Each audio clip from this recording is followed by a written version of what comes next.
So this is a GMC Yukon 2012, and we're replacing the O2 sensor on it. Being able to access the O2 sensor from here is very easy, so just got to take out about 6 or 7 of these. But right here is bank 2, sensor 1. This is on the top side of the catalytic converter, and this is the O2 sensor. It just unscrews and attaches with a plug right there. It's pretty easy to change out. So this is the brand new one. This is a Walker brand, and there's a little plastic piece on there that we'll take off once we or before we install it. But you'll see there's a lot of carbon buildup on this one.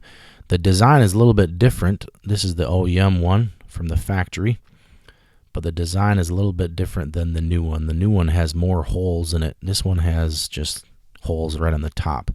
So I think the new one is going to be a better design. This is a 2012, so it would be the stock one that comes in it.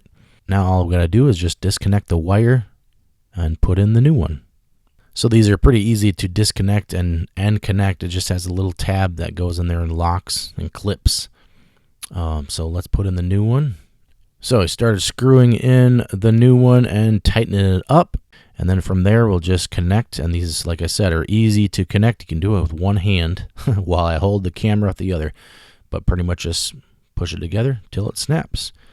And that's it. And then we'll just take that wire and stuff it back in where it was before, and you are good to go. Now all you got to do is just put this inner wheel well back together. It's about 5 or 6 of those little plugs that go in there, as well as this wire here has a couple plugs they can see right there in those holes. And you are done, and your engine light will be off and the code for O2 sensor won't come up anymore. But this is for the Walker O2 sensor. Seems like a great product. So hope this video helped. Thanks for watching.